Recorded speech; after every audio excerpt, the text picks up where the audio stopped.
Selamat malam, kakak-kakak, bapak ibu semua. Senang sekali kita bertemu lagi ya. Atau mungkin ada yang masih baru pertama kali ikut ya. Jadi kali ini kita akan membahas tentang Gen Z, membahas tentang bagaimana dari POV-nya Gen Z, dari POV pekerja dan POV HRD mengatasi karyawan-karyawan Gen Z ini seperti apa. Tapi sebelumnya saya boleh minta bantuan teman-teman dulu, kita absen dulu. Rekan-rekan teman-teman semua ini dari kota mana? Boleh ditulis di kolom chat ya. Kita pengen tahu nih teman-teman dari kota mana nih. Adakah yang dari Malang? Oh, Kak Ejia dari Malang. Kak Sari dari Surabaya. Surabaya hujan, Kak. Kalau Malang nih kayaknya tiap hari hujan ya. Surabaya ternyata juga hujan ya. Kota lain kayaknya merata Indonesia hujannya ya. Baik, Ibu Liana dari Sidoarjo ya.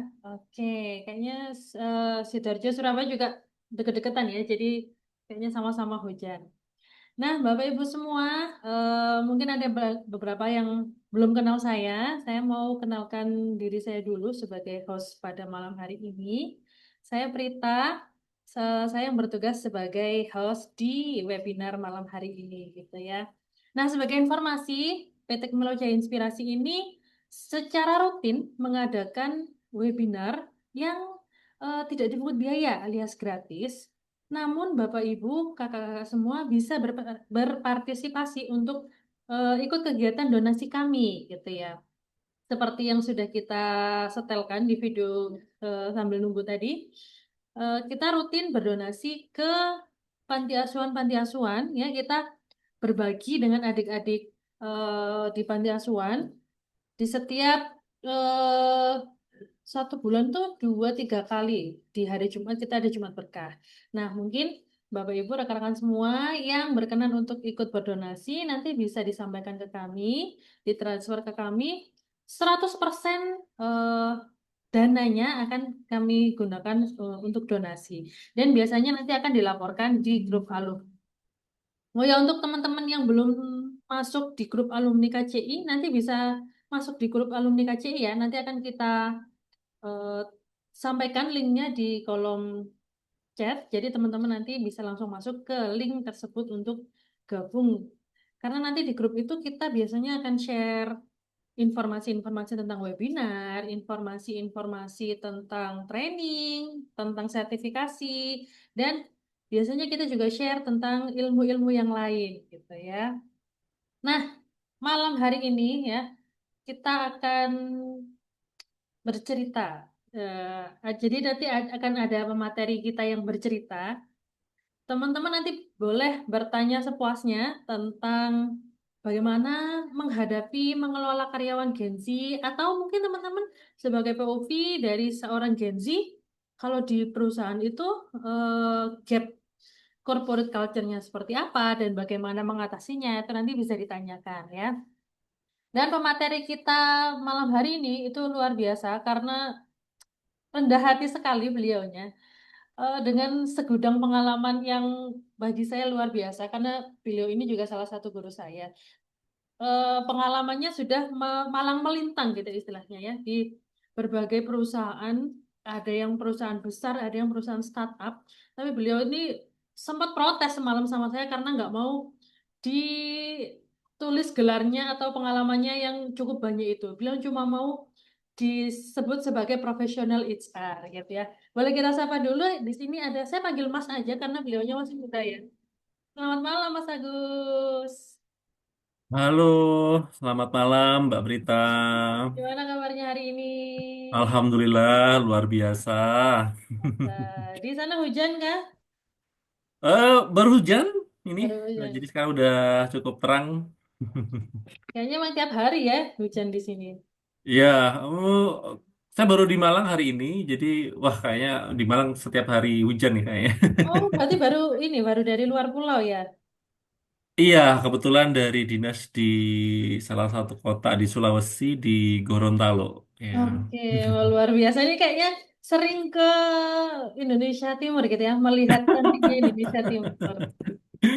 Mas Agus kan kemarin saya diminta untuk tidak memperkenalkan sebagai yang daki-daki gitu ya. Kalau gitu sekarang Mas Agus saya persilahkan untuk berkenalan sendiri dengan teman-teman, boleh bercerita tentang latar belakang kegiatan Mas Agus selama ini. Silahkan. Ya, jadi flyer yang pertama itu saya protes karena saya malu, Mbak Prita ya. Jadi kok kesannya gelarnya tuh berat banget gitu ya, jabatannya kok kesannya kok ini ya. Jadi makanya kemarin saya minta, aduh itu jabatan mending profesional HR aja deh. Kayaknya tinggi banget gitu ya. Padahalnya saya cuma karyawan aja sebetulnya. Jadi ini. Buat teman-teman yang baru gabung, baru kenal gitu ya. Kalau Buliana ini udah beberapa kali ketemu nih kayaknya nih kan di HR juga gitu ya. Eh, Tadi udah disampaikan ya sama Mbak Prita, kalau saya sih kalau karir di HR itu mulai tahun 2011 ya Mbak Prita ya, 2011 di salah satu ini ya perusahaan tekstil yang terbesar di bidangnya. Kemudian cukup lama saya di sana 7 tahun, 7 tahun. Kemudian 2018 saya berkesempatan ada tawaran kebetulan ini ya di salah satu multinational company gitu ya, eh, punyanya orang Korea ya. Kebetulan saya hijrah ke sana 2 tahun gitu ya sebagai HR manager waktu itu 2 tahun. Kemudian setelah 2 tahun pindah lagi di salah satu perusahaan material building yang terbesar di bidangnya ya. Tapi nggak lama saya join di sana 1 tahun. Kemudian setelah 1 tahun ini saya dapat tawaran kembali di PT Bumi Berkah Boga gitu ya. Atau mungkin lebih familiar teman-teman nyebutnya itu di Kopi Kenangan gitu ya. Kopi Kenangan ini termasuk startup company yang itu baru berdiri di 2017 gitu ya. Kenapa saya memutuskan pindah ke Kopi Kenangan walaupun perusahaan sebelumnya itu cukup stabil secara usia, udah hampir setengah abad gitu ya. Kemudian saya pindah ke startup company yang itu notabene baru berdiri, nggak tahu apakah survive atau enggak gitu ya. Tapi saya melihat challenge di sana gitu. Dan alhamdulillah saya udah bertahan. Ini mau tahun kelima gitu. Ya itu aja sih perkenalan singkatnya. Nah kebetulan tentang ini karyawan kita itu 90% lebih itu Gen Z isinya ya. Jadi memang karena ini perusahaan baru, jadi ya mayoritas sekarang kita ya didominasi oleh mereka yang dari Gen Z. Ya itu aja sih singkat perkenalan cerita. Iya. Luar biasa. Memang kopi ya Mas ya. Jadi banyak anak-anak Mm-mm. mudanya gitu ya. Tapi apa sih Hmm. kan Mas Agus ini udah beberapa ada di beberapa perusahaan gitu ya. Ada yang perusahaannya memang multinational company, ada yang perusahaannya apa yang padat karya dan sekarang ada di Mm-mm. startup gitu. Dan kayaknya yang di startup ini yang gajinya kayaknya paling banyak gitu ya. Apa sih bedanya bekerja dengan para 90% Gen Z sama di perusahaan sebelumnya yang kayaknya lebih banyak orang-orang yang generasi di atasnya gitu. Apakah bedanya signifikan? Tentu bedanya tentu sangat signifikan ya. Kalau sebelumnya kan di manufacturing gitu ya, manufacturing yang itu perusahaannya itu sudah stabil, jelas dan itu karena udah eh, bertahan cukup lama di Indonesia gitu ya. Eh, Mayoritas karyawannya itu dihuni oleh millennials, bahkan ada yang berasal dari generasi kolonial gitu ya, itu masih cukup banyak gitu ya. Jadi otomatis sangat berbeda sekali ketika kita itu bersentuhan dengan Gen Z gitu ya. Karena Gen Z sendiri itu kan mereka punya karakter yang unik gitu ya, dibandingkan dengan dari generasi sebelumnya. Nah, jadi ada beberapa hal yang mungkin itu terdengar tabu di generasi sebelumnya itu, tapi kalau di Gen Z itu terdengar cukup biasa gitu ya, ketika kita mengelola, eh, bahkan ketika dalam proses interview aja itu sudah sangat sekali beda sekali ya. Kalau dulu mungkin generasi sebelumnya ya, kalau saya mencontohkan saya sendiri, kita akan sangat tabu sekali ketika dalam proses interview kita udah tanya-tanya gajinya di sini berapa, terus karirnya nanti gimana gitu kan. Kita lebih kalau generasi sebelumnya kita lebih mengedepankan fight mentality gitu ya. Jadi apapun yang diberikan perusahaan kita akan memberikan yang terbaik gitu ya. Nah kalau di Genji itu nggak bisa seperti itu, nggak bisa, nggak bisa karena mereka menuntut transparansi yang cukup tinggi di awal gitu ya. Jadi beberapa pertanyaan yang dulu mungkin cukup tabu dilontarkan gitu ya. Nah, mereka itu sekarang udah nggak sungkan-sungkan. Jadi kalau mereka itu berapa sih Kak kalau kita diterima itu gajinya saat ini? Nah, itu mereka udah ini to the point banget gitu ya. Terus di sini tuh terus karir pathnya tuh gimana gitu kan. Nah, kalau kita kan dulu ya, pokoknya kita kerja dulu, kita fake dulu habis-habisan karir itu nanti sudah ada yang mikirin gitu ya. Nah, kalau dengan mereka itu beda sekali. Ya, tapi tentu plus minus ya kalau kita bandingkan dengan eh, apa tuh dengan mengelola karyan dengan generasi sebelum Gen Z. Kalau Gen Z itu relatif mudah ya diajak adaptasi gitu ya karena memang dari awal dari lahir mereka udah terbiasa bersentuhan dengan internet bahkan AI gitu ya. Kalau yang generasi sebelum Gen Z itu kita effortnya untuk kayak misalnya kita lagi upgrade nih ke sistem HRIS gitu ya. Nah, kita tuh setengah mati ngajarin mereka. Tapi kalau ke Gen Z itu kita cepet banget mereka diajarin dikit aja bahkan sekarang mereka lebih pintar daripada kita gitu kan. Ya kan kira-kira tuh kayak gitu bedanya itu eh, ya seru memang Gen Z ya cuman kita memang kalau ngadepin mereka kita harus kuncinya itu bener-bener open gitu ya jangan sampai kita terbelenggu dulu itu harusnya seperti ini nah itu nanti akan membuat kita itu sebagai leader akan stres sendiri gitu ya. Ya kira-kira sih seperti itu Mbak Berita ya. Sepakat, sepakat. Jadi kalau kita dulu interview itu ketika ditanya lebih banyak memberikan jawaban saya pekerja keras, bertanggung jawab kayak gitu ya. Tapi kalau gaji sekarang sepertinya enggak. Ya enggak, karena mereka pasti itu em, mereka itu memilih pekerjaan itu tidak hanya melulu soal salary gitu ya.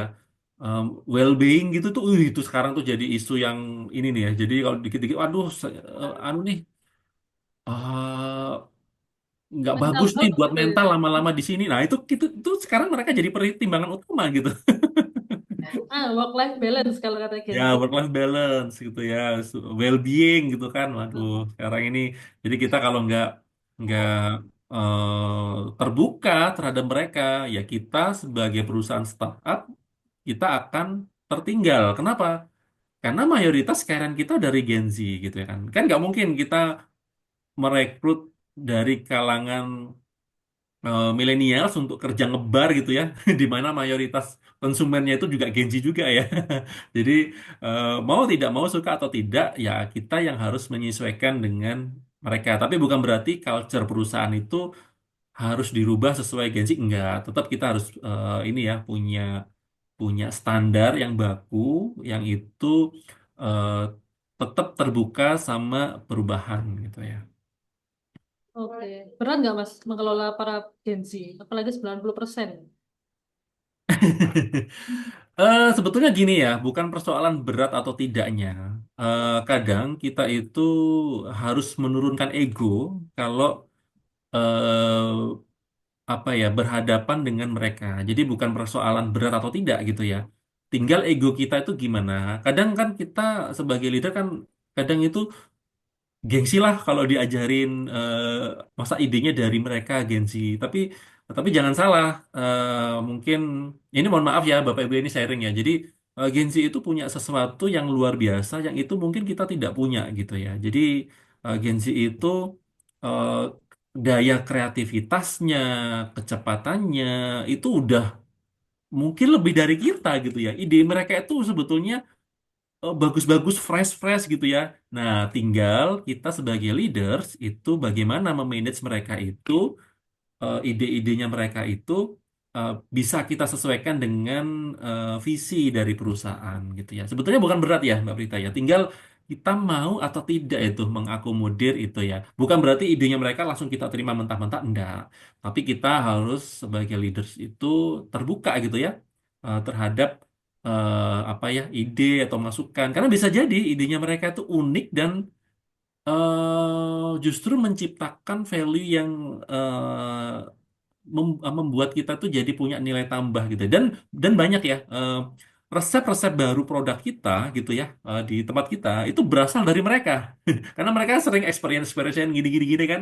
Nah, itu kita selalu mengadakan kompetisi ya kan, mereka Gen Z itu suka berkompetisi gitu ya. Jadi kita ngadakan barista championship gitu ya. Kita wadahi mereka jadi barista championship gitu ya. Itu event tahunan kita. Jadi mereka itu berlomba-lomba menciptakan resep baru, kita lombakan gitu ya. Kita lombakan, yang menang kita kasih reward, resepnya kita patenkan gitu ya. Nah, itu mereka itu seneng banget gitu ya. Itu secara cost itu murah gitu ya.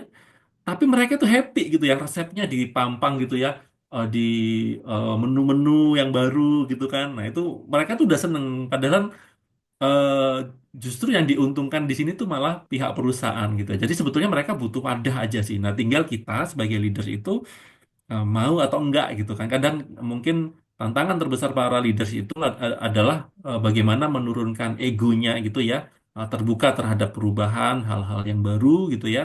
Nah, itu sih yang lebih menantang sebetulnya Mbak Prita. Hmm.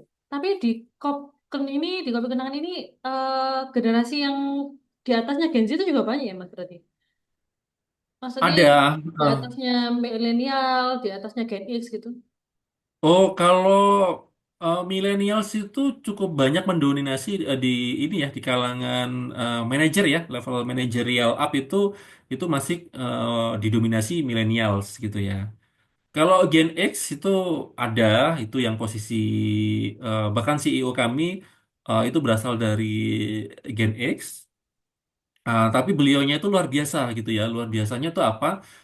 Dia tuh sangat welcome sekali dengan ide-ide baru ini. Nah, itu yang membuat mungkin perubahan yang terjadi di tempat kita itu bisa bisa cepet gitu ya. Karena kebetulan leader-leader kami walaupun mereka dari lintas generasi, itu mereka welcome terhadap perubahan gitu Mbak Prita.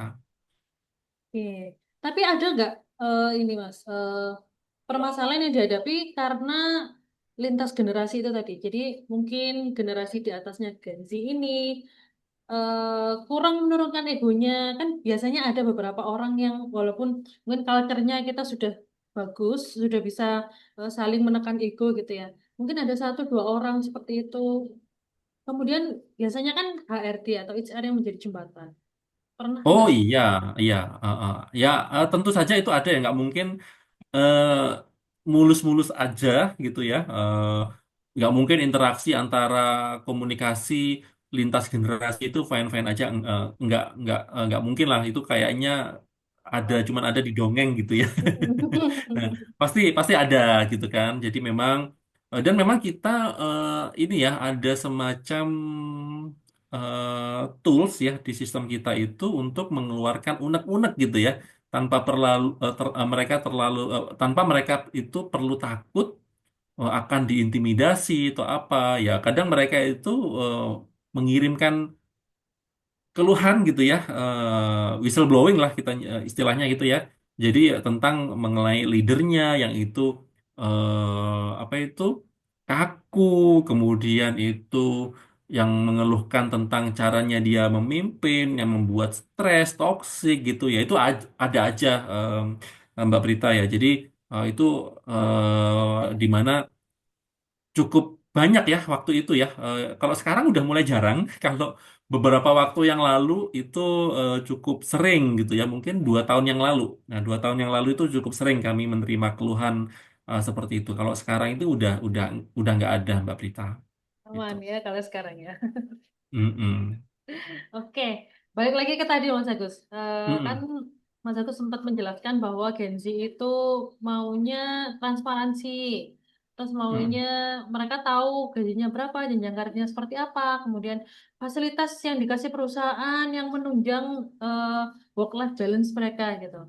Kalau di Kopi Kenangan, strateginya tuh gimana untuk menarik para Gen Z tapi apakah dengan benefit yang macam-macam gitu ya? Kalau misalnya kita lihat di kantornya startup teknologi, kantornya mereka kan udah ini apa namanya Gen Z banget, Gen Z friendly gitu Mm-mm. ya, kayak ada tempat Mm-mm. untuk lounge-nya dan lain-lain. Apakah di kopi kenangan seperti itu atau kopi kenangan punya strategi lain untuk menarik minatnya para Gens? Iya, jadi sebetulnya kuncinya sebetulnya bukan di benefit ya Mbak Prita ya. Dari awal itu kita harus apa ya mengedepankan rasa transparansi, keterbukaan gitu ya. Jadi bukan berarti kita menaikkan gaji atau apa enggak, karena kalau dari range salary saat ini kita itu sudah kompetitif ya. Kita bisa dibandingkan dengan brand-brand yang sudah eksis sudah lama itu sudah gitu ya. Cuman kalau strategi kita di awal itu kita sudah infokan gitu ya. Bahkan eh, karir journey itu kita sampaikan ketika mereka onboarding sebagai karyawan baru gitu ya. Jadi kita sampaikan ya mulai karir path-nya itu mereka itu mulai dari misalnya dari barista ya. Kita tapi modelnya adalah ini nih kenalan gitu kan, PDKT, kenalan, kemudian pacaran, tunangan, menikah. Lah kalau sudah tunangan ini udah karyanya udah permanen gitu ya. Jadi karir jurinya itu udah jelas.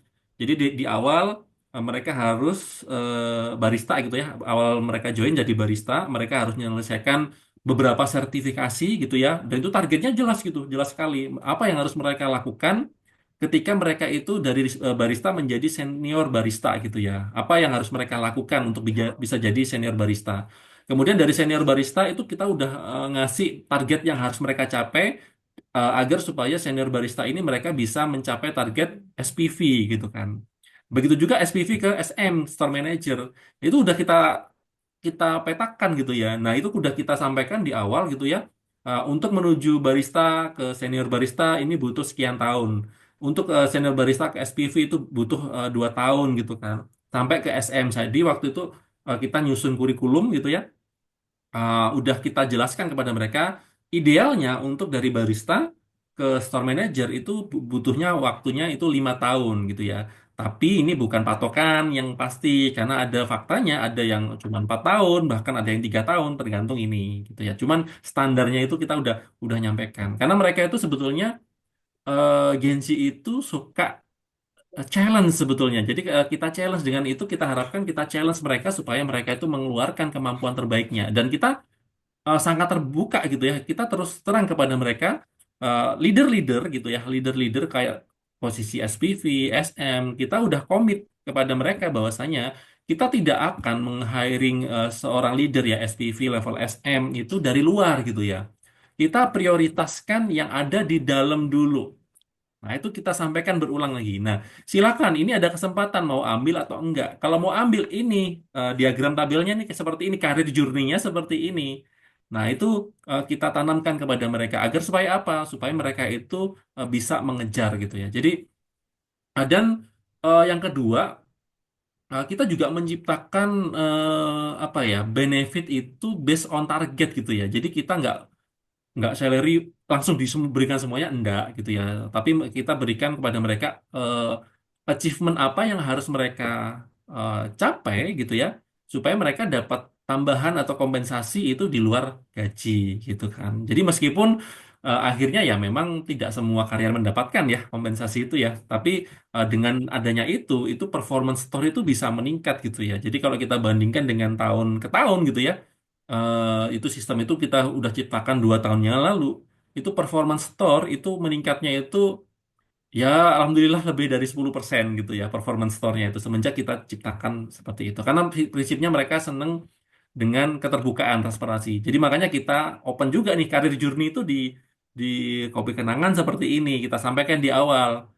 Jadi dan itu kita buat secara digital Mbak Prita ya jadi di sistem kita di learning management mereka udah terdata, mereka udah ikut training apa, pass rate-nya itu berapa gitu ya, dan itu kalau udah selesai semua, mereka berhak untuk dipromosikan ke level yang lebih tinggi. Dan mereka bisa mantau sendiri kok, karirnya mereka itu sudah sampai mana gitu kan. Nah itu yang yang perlu ini ya, yang perlu difikirkan ya untuk para leader supaya mereka itu eh, tidak kehilangan karyawan yang itu potensial gitu ya.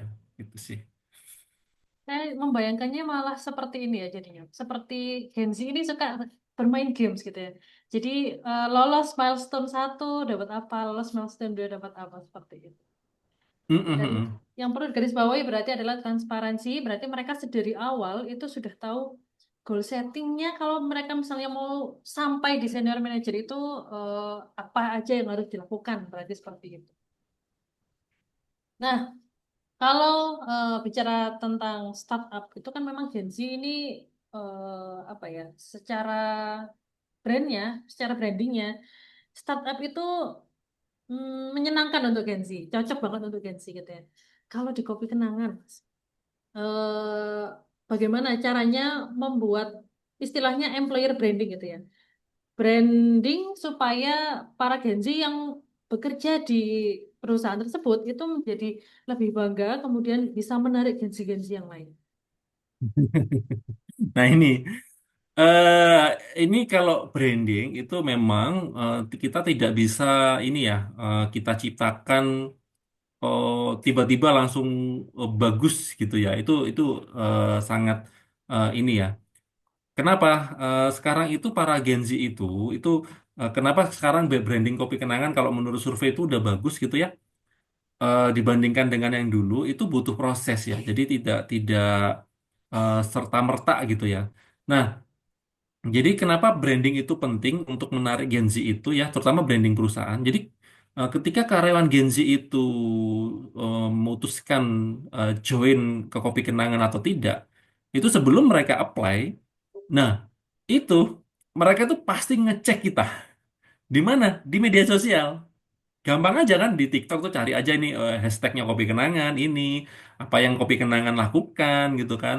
Terus eh, udahlah paling gampang aja di Google inilah Google review gitu kan. Jadi kalau kita oh Kopi Kenangan mana nih reviewnya di Google berapa nih. Jadi tuh makanya kalau branding itu sangat sangat penting sekali ya Mbak Prita ya. Nah, eh, jadi mereka itu bisa tahu ya reputasi perusahaan ya, baik itu dari TikTok, kemudian dari Glassdoor, kemudian dari media sosial yang lain. Nah itu menjadi penentu ya menarik Gen Z gitu ya. Dan perusahaan ini mungkin kalau saya boleh sedikit bercerita gitu ya. eh, Awal saya join di Kopi Kenangan 2021 itu kita masih belum punya nama, Mbak Prita ya. Jadi kadang kita kalau mau rekrut karyawan baru itu kita susahnya setengah mati. Jadi segala cara iklan kita coba, bahkan iklan yang berbayar pun kita hajar gitu kan. Karena mereka masih ragu, ah kopi kenangannya apa, terus perusahaan kecil gitu kan. Jadi kita tuh masih iklan itu cukup sangat masif sekali. Kita bahkan saking kepinginnya kita dapat karir yang bagus ya, Mbak Prita. Ini pernah 2021 itu kita baru opening di Banjarmasin gitu ya. Bayangin demi branding yang bagus, ya kita itu bahkan untuk rekrut karyawan level barista itu kita tuh sewa hotel, hallnya hotel tuh kita sewa, hallnya hotel kita sewa. Padahal kan bisa aja kan kita kerja sama-sama BKK atau mungkin di Disnaker Kampus. gitu ya. Tapi itu tidak kita lakukan karena itu kurang menarik minat. Jadi kita sampai membranding rekrutmen itu di hotel, terus eh, kita ini vibes-nya itu kita buat itu semenyenangkan mungkin gitu ya. Itu adalah upaya-upaya ini branding kita. Jadi kita masifkan iklan di mulai radio, kemudian di Instagram, media sosial, di Jobstreet, di LinkedIn itu kita lakukan gitu ya. Kenapa? Karena waktu itu branding kita masih kalah dengan brand-brand yang lain. Tapi sekarang kita udah memetik hasilnya, Mbak Prita. Kita itu tahun ini kita udah opening sekitar 200 lebih store gitu ya.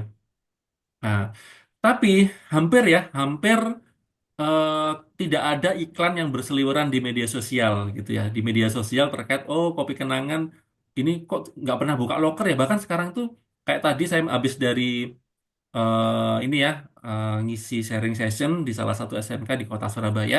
Mereka nanyain, Kak kok kopi kenangan tidak pernah buka loker gitu kan? Saya jawab, padahal tuh ada. Di Surabaya itu masif sekali pertumbuhannya, tapi kita memang tidak pernah buka loker gitu kan. Kenapa? Ketika buka loker itu, kalau sekarang kita buka loker opening di media massa gitu ya, itu tuh kadang kita cari cuma 5, yang daftar itu bisa ratusan, 500-an bahkan. Nah itu Sudah makanya kita hektik. sekarang nggak pernah mengiklankan loker. Padahal sebetulnya kita kalau eh, loker itu ada aja gitu. Nah itu yang pentingnya pentingnya branding. Tapi ini kita tidak menciptakan dalam tempo seminggu 2 minggu. Ini adalah hasil kerja kita itu beberapa tahun yang lalu. Jadi kita bagaimana menciptakan image perusahaan gitu ya. Tentunya di sini kembali lagi ya transparansi ya Mbak Prita. Kita tidak akan nutup-nutupi ya terkait dengan salary, kemudian karir path gitu kan. Jadi review di media sosial itu nggak mungkin bohong ya. Karena kalau bohong itu kan kita harus menutup banyak orang kan, itu bisa diakses banyak orang ya. Google Betul. review itu kan ada review yang jujur gitu ya. Jadi em, mereka itu bisa lihat reputasinya Kopi Kenangan dari sana. Dan itu kita bangun tidak dalam waktu yang sebulan 2 bulan, tapi udah bertahun-tahun kita lakukan. Nah sekarang kita tinggal menikmati hasilnya. Mungkin itu Mbak Prita yang bisa Tapi kalau saya saya lihat jawab. saya lihat sekarang itu reputasinya Kopi Kenangan itu benar-benar bagus gitu ya. Jadi ada beberapa teman-teman yang tahu kalau saya kenal Mas Agus tuh kadang-kadang tanya, Mbak, tanyain Mas Agus dong, ada lowongan nggak di Kopi Kenangan? Ada di Papua.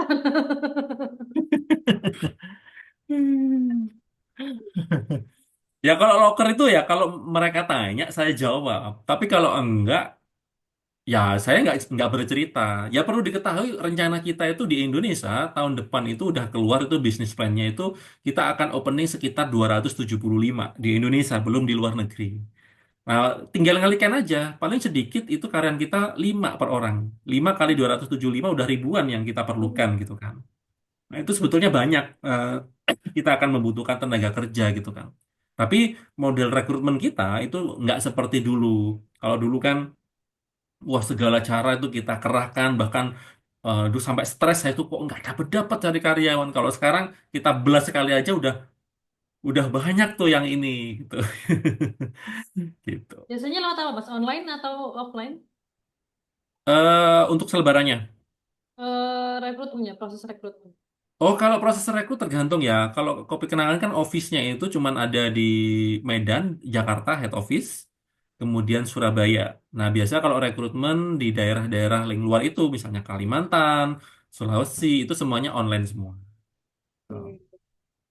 Biar kosnya nggak ini ya, lebih Ya, menjual. lebih lebih ini lebih murah gitu kan. Gitu. Tapi tetap ada interview offline-nya, tapi dengan user. Kalau usernya kan pasti berada di kota tersebut ya. Tapi kalau dengan HR itu mayoritas online. Oke. Nah, Gen Z ini apakah juga masih suka belajar, Mas? Jadi untuk program pengembangan itu apakah programnya, program trainingnya itu sama dengan generasi di atasnya, Gen X, milenial dan kawan-kawannya itu, ataukah ada perubahan secara entah secara platform, secara apa namanya, format dan lain-lain? Kalau Mbak Prita nanya apakah mereka suka belajar atau enggak, terus terang ya enggak. Enggak. Kalau bisa udah Kenapa? nggak belajar. Bukan mereka nggak suka belajar ya. Kalau Gen Z itu mereka menyukai hasil yang instan gitu ya. Jadi mereka lebih mengutamakan hasil yang instan gitu ya. Kalau dibandingkan yang dulu kan karir itu kan dari bawah ini nanti kalau kita kerja keras kan kita dulu dibilangin tuh sama orang-orang kita, oke kita kerja keras dulu aja sekarang, nanti nanti di masa tua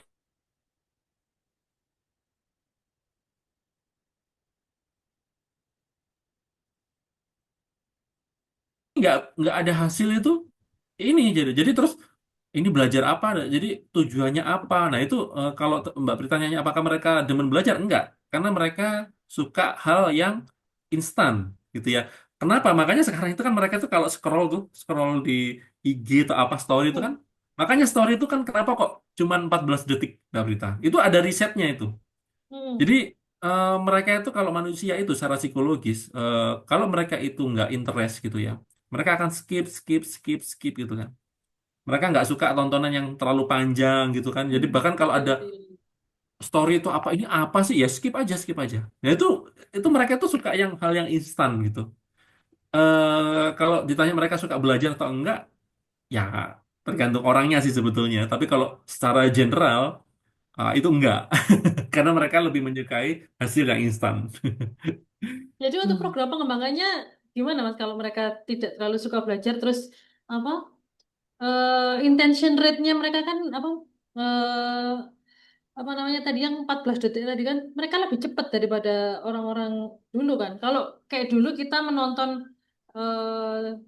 TV gitu ya atau video gitu kan perkenalan panjang pun kita tonton. Bahkan kalau di TV itu iklan pun kita tonton. Kalau Gen Z kan kayak 1 2 3 detik nggak menyenangkan udah skip gitu. Nah, Iya, iya. akhirnya Kalau kita gimana? kan ini ya, kita itu kalau iklan itu jangankan 14 detik ya, 8 menit pun kita tontonin kalau iklan Heeh. gitu ya. Kadang Kalau lima mereka puluh nggak bisa. persen ya. 50% dari tayangannya tetap kita tonton iklannya. Iya, heeh. Jadi untuk menyiasati itu, maka kita berlakukan supaya mereka mau belajar, itu kita kaitkan dengan karirnya dia gitu ya. Jadi kalau di kita itu kita menciptakan learning journey, Mbak Prita ya. Nah, learning journey ini itu kita bukukannya dalam bentuk LMS ya. Jadi mereka itu kayak misalnya nih contoh langsung, ketika dari barista menuju senior barista gitu ya, mereka harus menyelesaikan course-course yang ada di LMS. LMS. Ketika mereka nggak menyelesaikan itu di sistem itu, mereka nggak mungkin bisa dipromosi. Jadi mau nggak mau, mereka itu akan buka LMS belajar dengan sukarela. Ya, tapi tentu aja kita pasti kasih benefit ya. You kalau udah jadi senior barista, benefitnya akan nambah berapa sih? Hmm. You kalau udah jadi supervisor, dari senior barista menjadi supervisor, benefitnya nambah apa? Itu kita pancing dengan mereka. Nah, untuk menjadi supervisor, kamu harus nyelesaikan ini loh. Kamu belajar A, B, C, D gitu kan. Nah, itu kita kaitkan ke mereka. Jadi mau tidak mau, suka atau tidak suka, mereka harus belajar. Toolsnya udah kita siapkan, kuisnya juga udah kita siapkan, sehingga kita tahu, oh ini yang benar-benar serius nih. Karena setiap materi yang kita sajikan di LMS, itu kita sajikan kuis Mbak Prita. Jadi kalau mereka itu cuman apa skip-skip doang gitu ya, mereka tidak akan bisa mengerjakan soal yang sudah kita sediakan. Kan kelihatan tuh. Nah, kalau nilainya di bawah 80, kita anggap mereka nggak lulus, mereka nggak serius. Jadi passing grade kita itu sengaja kita pasang tinggi supaya mereka itu attention eh, to learningnya itu tinggi gitu kan. Jadi kita kaitkan dengan karir mereka Mbak Prita. Jadi mau nggak mau kita akhirnya dalam tanda kutip itu kita memaksa mereka agar mau belajar dan naikin kompetensinya. Begitu. Berarti bukan lagi kalau kita dulu akan ada programnya gitu ya. Oh, untuk bulan ini trainingnya judulnya ini. Kemudian nanti Mm-mm. harus dihadiri, kita ngisi daftar hadir dan lain. Sekarang bukan eranya seperti itu berarti Mas.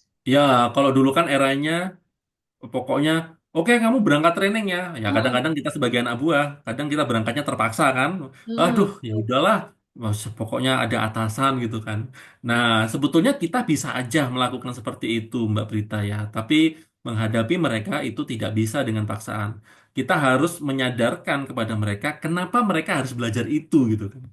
Kenapa mereka butuh ini? Kenapa mereka harus menyelesaikan beberapa course yang sudah kita siapkan gitu kan.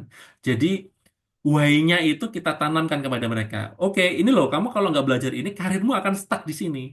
Dan itu kita batasi, Mbak Brita. Mereka jadi barista itu hanya sampai maksimal itu 2 tahun. Kalau Setelah 2 tahun? setelah 2 tahun gimana mereka nggak naik-naik? Ya udah, kita selesaikan.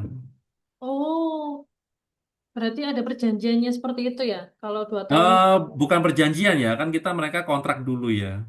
Kita Hmm. kontrak dulu kalau mereka itu ya masa sih jadi barista 2 tahun itu nggak pinter-pinter gitu kan?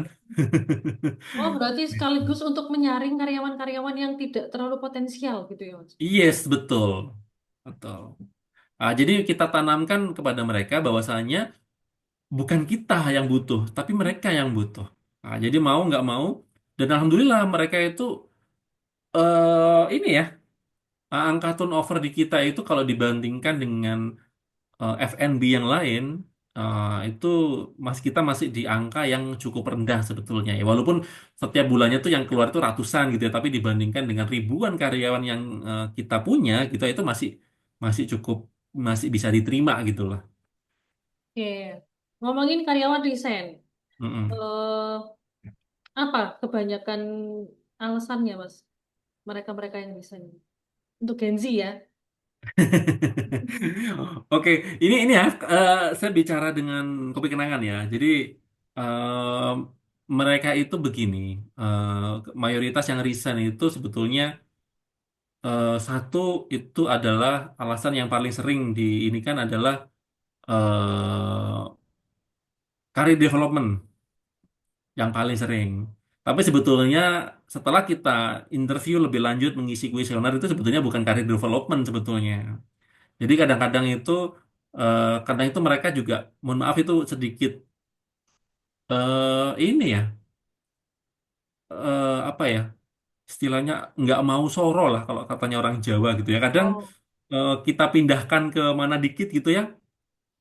Itu udah ngeluh terlalu jauh. Terus work life balance-nya nggak dapet. Padahal itu masih kota yang sama gitu ya. Misalnya dia misalnya di KK di ini nih, di Karang Kloso gitu kan. Apa di Karanglo gitu kan. Kemudian kita pindahkan ke Sukun gitu kan. Nah, itu aja udah rawan resign tuh pasti. Udah. Terus ada lagi di kota-kota tertentu itu, saya nggak nyebutkan kotanya ya. Itu bahkan ketika kita melakukan promosi, itu nggak mau resign dia. Nggak mau. Kenapa? Karena mereka tahu kalau mereka kepromosikan, otomatis job desk-nya tuh lebih berat gitu kan. Terus tanggung jawabnya lebih tinggi. Itu nggak mau. berarti nggak Padahal mau kita butuh. dipromosikan. Nggak mau. Nggak mau. Jadi mereka lebih milih resign. Itu ada itu. Tapi Ya. kan kalau Jadi resign itu mereka juga belum tentu dapat pekerjaan yang setara sama di Kopi Kenangan gitu kan. ya memang. Ini analogi yang nggak masuk di orang-orang gen di atasnya Gen Z gitu ya. Padahal kalau dipromosikan harusnya seneng ya. Seneng, ha. Banyak orang yang kan menunggu promosi gitu kan. Nah, itu memang ini ya, di salah satu kota ini memang unik ya. Kotanya memang ada di daerah Jawa Tengah, itu Mbak Prita. Bahkan saya pernah itu kebetulan lagi em, break makan siang, saya makan di depannya Kopi Kenangan, dia di salah satu restoran di situ. Kebetulan pramusajinya itu apa ya, good looking banget gitu ya. Good looking banget ya. Dan insting itu langsung ini kayaknya cocok nih jadi barista gitu kan. Cocok nih. Dan saya tahu eh, gaji di situ itu jauh di bawahnya Kopi Kenangan. Dan waktu itu saya ajak dialog gitu kan. Saya tidak mengenalkan sebagai HR gitu kan. Saya nanya, ya udah lama kerja di sini ya basa-basi lah ya. Dia sambil Hmm. menyajikan makanan, minuman. Ya udah ini cukup lama. Oh iya iya. Nggak pengen kak itu tertarik kayaknya tuh di Kopi Kenangan tuh kayaknya tuh lagi butuh pekerjaan. Itu kayaknya akan ada interview. Ah nggak mau. Pak, kenapa? Bukannya di sana kayaknya gajinya bagus ya? Wah, Bapak ini belum tahu nih. Di Kopi Kenangan itu, Pak. Jadi kan di Kopi Kenangan itu ini di situ tuh kerjanya berdiri terus gitu kan. Capek di sana kerjanya, soalnya rame terus. Waduh. Jadi tuh itu kita nemu fakta-fakta kayak gitu tuh nemu gitu ya. Bahkan mereka lebih milih nggak apa-apa lah gajinya sekian, tapi kerjanya santai, relax gitu kan. Terus yang penting itu work life balance-nya dapet gitu kan. Nah, kalau kadang mereka itu dibelani, ya udahlah, nggak usah di ini, nggak apa-apa. Yang penting kerjaanku itu bisa santai gitu kan. Nah, itu eh, itu fenomena yang kita temuin ya ketika saya sempat singgah di salah satu kota di Jawa Tengah. Tapi saya kayak belum belum masuk gitu di logika. Harusnya kan outletnya rame, walaupun memang Mm-mm. mungkin pekerjaannya memang lebih lebih ini ya, lebih berat. Mm-mm. Tapi kan kalau outlet rame berarti insentif kita juga akan semakin besar gitu kan. Tapi lebih Iya, memilih ini ya, kalau di kita itu kan ada sistem insentif ya. Jadi semakin ramai outletnya, pencapaiannya semakin tinggi, itu kita nyebutnya dengan outstanding ya. Jadi bukan above lagi ya, above expectation, tapi lebih outstanding. Itu mereka bahkan bisa menerima insentif itu, ya tergantung kotanya ya. Kalau kotanya UMK-nya kecil itu bisa jadi itu bisa 50% dari gajinya dia insentifnya.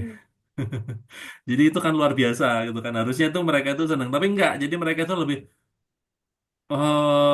milihnya yang penting kerjanya bisa santai gitu ya. Bahkan ada yang request itu ya minta dimutasi ke store yang sepi gitu kan. Ini aneh tuh. Pak. ini kayaknya untuk kota-kota yang menganut budaya slow living kayak. Salah satu Jawa Tengah itu pernah kita temuin gitu. Nah, itu dan itu luar biasa. Kok bisa ya? Terus bahkan ada yang ini leader ya, dia udah store leader ya, level supervisor gitu. Kita pindah, kita opening store gitu, opening store baru. Kita pindah, yang itu jarak store yang lama ke store yang baru itu kira-kira kalau naik motor itu 7 menit. Itu resign Hmm. dia. Deket padahal 7 menit itu. Bensin nggak habis liter tuh. Nah, tapi resign dia. Ya, ya, ya. Resign dia itu. Ya ampun, seru sekali. Oke, Mas Agus, masih Hmm. berhubungan sama resign ya. Mm-mm. Gen Z yang resign ini ada pertanyaan dari Kak Azari. Jadi teman-teman, Bapak Ibu, kalau ada pertanyaan bisa langsung disampaikan di kolom chat ya. Nanti kalau misalnya kita ada sela-sela ngobrol gitu, kita akan tanyakan ke Mas Agus ya. Nah, ini dia pertanyaan dari Kak Azari. Gen Z ada fenomena yang namanya kutu loncat dan terkenal tidak tahan lama. Apakah juga dialami di perusahaannya Kak Agus? Di perusahaan kami ketika karyawan keluar, kami melakukan exit interview. Kebanyakan mereka tidak bicara apa adanya. Kebanyakan mereka keluar karena alasan ingin pindah kerja yang lebih fleksibel pekerjaannya. Apakah memang Gen Z itu seperti itu? Oke, jadi pekerjaannya pengen yang fleksibel. Mau padel dulu, atau mau kerja dulu, atau mau ngisi journaling dulu, kayak seperti itu. Ini ya, memang tidak semua, sebetulnya tidak semua Gen Z itu seperti itu. Tapi dari awal saya sebutkan salah satu kriteria yang general di Gen Z itu adalah transparansi gitu ya di awal. Mereka suka sesuatu yang jelas, pasti, instan gitu ya. Kalau pertanyaannya apakah di kita itu ada yang Gen Z itu yang kutu loncat? Ya ada gitu kan. Cuman itu tidak banyak. Nah, tidak banyak ya. Justru yang kutu loncat itu malah Gen Z yang kita rekrut itu dari kalangan karyawan HU gitu ya. Jadi alasannya pingin lebih fleksibel. Bahkan eh, saya mikirnya apakah mereka ini kurang bersyukur ya. Padahal kerja kalau di HU-nya Kopi Kenangan itu kan ngantor ya Mbak Berita tahu sendiri lah ya. Saya Hmm, itu kan juga jarang ngantor kalau di Kopi Kenangan ya. Kita cuma dibebankan ngantor itu seminggu 2 kali atau 3 kali gitu ya. Itu aja mereka bahkan masih kurang. Ya masih kurang gitu ya. Eh, Inginnya yang fleksibel. Bahkan sampai kita dari perusahaan itu memfasilitasi gitu ya. Kalau bagi mereka yang tinggal di Jakarta, mereka itu pulang pergi ke kantor naik transportasi umum, entah itu busway, entah itu mungkin MRT atau LRT gitu ya. Itu bisa diklaim Mbak Brita. Jadi transportasinya itu, tiketnya itu bisa diklaim gitu. Kita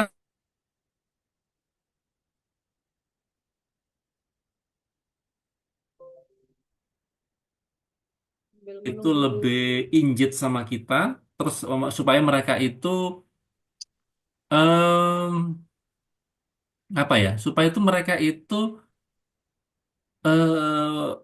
nggak males ke kantor gitu ya. Karena kan walaupun kita ada kuota minimum ke kantor gitu ya, yang namanya manusia itu kadang kurang. Waduh kok kok banyak banget yang kantornya seminggu 2 kali lah. Padahal, coba kita cek di perusahaan di Indonesia. Berapa banyak perusahaan yang menganut sistem fleksibilitas? Nah, mayoritas mereka kan harus menuntut kehadiran kita di kantor setiap hari gitu kan? Betul. Mm-mm. Jadi sebetulnya banyak ya, banyak kalau kutu loncat itu pasti ya kita punya. Terus kalau ada pertanyaan ini, apakah mereka pas exit interview itu nggak ini nih, nggak keluar? Nah, iya memang. Memang, jadi kalau exit interview itu terutama kalau HR yang melakukan exit interview itu mereka pasti tidak tidak akan mayoritas tidak akan ngomong apa adanya gitu kan. Nah, makanya dibutuhkan skill khusus nih dari HR ya. Jadi biasanya orang khusus. Nah, itu biasanya Oh, saya itu yang dukun diminta gitu untuk kayaknya. untuk exit ya ketika dia nggak keluar. Jadi kita apa itu? Nah, menjamin kepada mereka bahwasanya apa yang mereka katakan hari ini itu akan nyampe cuman di sini aja gitu ya. Jadi kita harus memberikan garansi kepada mereka bahwasanya pernyataan mereka itu hanya sampai sini aja, nggak akan kemana-mana gitu kan. Nah itu baru mereka itu berani speak up gitu kan. Makanya dulu waktu itu kita sampai, wah ini kayaknya yang toksik bukan karyawannya ini, kayaknya leadernya ini bahkan ini. Jadi kita akhirnya bisa menyampaikan feedback ke leadernya karena waktu itu kita temukan turnovernya kok banyak ya di departemen ini ya. Nah ternyata dari sana ketika kita exit mereka berani speak up, berani mereka ini, nah, itu akhirnya kita jadi berbenah melakukan evaluasi ya. Jadi sebetulnya tidak tidak semua Gen Z ya kalau mereka itu pindah kerja karena ingin fleksibel enggak. Eh, Hanya Gen Z tertentu aja ya. Kita mayoritas sekarangnya Gen Z memang, tapi tidak semua Gen Z itu mereka pindah kerja karena alasan fleksibilitas gitu ya. Gitu. Oke, masih banyak alasan Gen Z yang lain kayaknya. Mm. Oke. Ah, kemudian ini, selain transparansi itu apa yang membuat mereka betah, Mas? Untuk mempertahankan retensi mereka di perusahaan. Wah, ini tergantung ini ya, tergantung dari ini ya. Jadi memang mereka ini kan kalau Gen Z ini kan mereka itu saat ini kan lebih banyak pilihan ya Mbak Prita ya. Jadi Betul. tidak seperti kita gitu kan ya. Mereka itu lebih banyak pilihan pekerjaan ya. Karena ada pekerjaan-pekerjaan itu yang saat ini ada, itu di generasi kita itu nggak ada, Mbak Prita. Contoh konten kreator. Ya Ya. di zaman ketika kita mulai bekerja, itu pekerjaan itu nggak ada dan tidak menghasilkan itu konten kreator itu ya. Nah, kalau sekarang, nah itu pekerjaan yang itu kalau followersnya banyak ya bisa bisa menjanjikan Ya. gitu ya. Betul. Nah itu yang paling penting gini ya untuk meritin mereka itu kan ada beberapa faktor ya. Yang pertama satu itu leaders yang itu suportif gitu ya Mbak Prita ya, yang itu tentu aja ini ya butuh kelegaan hati seorang leader ya, bisa mereka open mindset, terbuka terhadap ide gitu ya. Terus yang kedua itu peluang peluang mereka di perusahaan tersebut. Ya. Nah, jadi ketika mereka itu merasa itu tidak ada, oh udah peluangnya udah tertutup, ya mereka tidak akan segan-segan untuk pindah gitu ya. Dan yang ketiga, itu yang paling penting bagi mereka itu adalah work-life balance. Nah, itu yang paling penting. Karena Oke. kalau kalau unsur yang ketiga ini tidak terpenuhi, Mbak Prita, waduh, itu bisa jadi itu eh, karyan HO kita juga banyak ya yang berasal dari Gen Z. Itu bisa jadi kayak misalnya tim kreatif kita, wow itu hampir 100% itu dari Gen Z itu. Kalau kita tidak bisa menciptakan iklim kerja yang itu balance gitu ya, maka kita akan kehilangan karyan-karyan yang potensial gitu ya. Jadi yang pertama itu ada tiga faktor ya yang membuat mereka itu supaya bisa retain dengan kita, engage dengan kita ya leaders yang itu selalu support. Terus kita bisa menciptakan peluang ini nih, peluang peluang karir buat mereka. Makanya di awal tuh kita menciptakan karir journey itu yang sangat terbuka ya. Bahkan kita menciptakan karir path itu tidak hanya ini ya, interdepartemen aja, bahkan lintas departemen tuh sangat dimungkinkan di Kopi Kenangan ya. Jadi ini sangat terbuka sekali. Nah, sehingga mereka itu jadi banyak pilihan ketika mereka berkarir di Kenangan Brands gitu. Nah, ini ada komen yang menarik dari Pak Joko nih.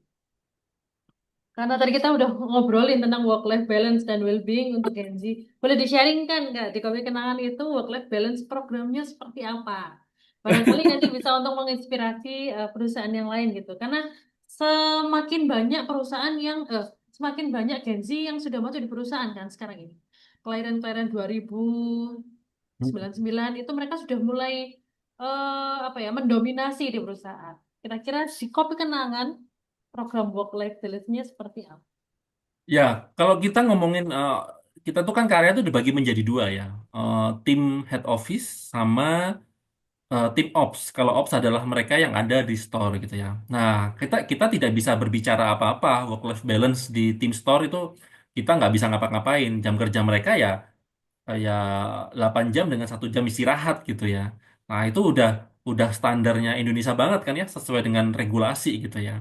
Nah, tapi yang kita bisa lakukan adalah di karyan head office gitu ya. Nah, supaya mereka work life balance, makanya kita menerbitkan aturan gitu ya. Em, Mereka kita wajibkan ngantor itu sistemnya adalah 2-3 gitu ya. Misalnya minggu ini mereka 2 hari, maka minggu depan minimal mereka 3 hari ada di kantor. Jadi sebulan itu mereka minimal harus memenuhi hadir di kantor secara fisik itu 10 kali. Ya, itu salah satu program. Nah, tapi itu kita harus ini nih membangun komitmen ya dengan mereka bahwasanya walaupun mereka berada di rumah atau mungkin di mana aja, itu hasil pekerjaan itu sama atau mungkin bahkan lebih baik gitu ya. Nah, itu salah satu work-life balance ya. Terus kemudian ini nih tools gitu ya. Jadi walaupun mereka itu kerja dari mana aja di rumah, nah itu kita supaya memudahkan mereka itu kita ngasih toolsnya nih. Ya kayak laptop itu kita berikan gitu ya. Nah sehingga apa? Walaupun mereka di rumah itu mereka toolsnya tuh ada gitu ya. Toolsnya tuh ada. Ya sehingga mereka-mereka itu bisa lebih nyaman lagi. Terus yang ketiga tadi itu salah satu contohnya itu ya. Bahkan kita ini nih ketika mereka transport mereka dari rumah ke kantor, asalkan mereka naik transportasi umum, itu kita ganti 100% ya. Kita ganti 100% supaya mereka ini. Terus yang terakhir gini Mbak Prita, ya memang ini belum tentu bisa diterapkan di perusahaan lainnya.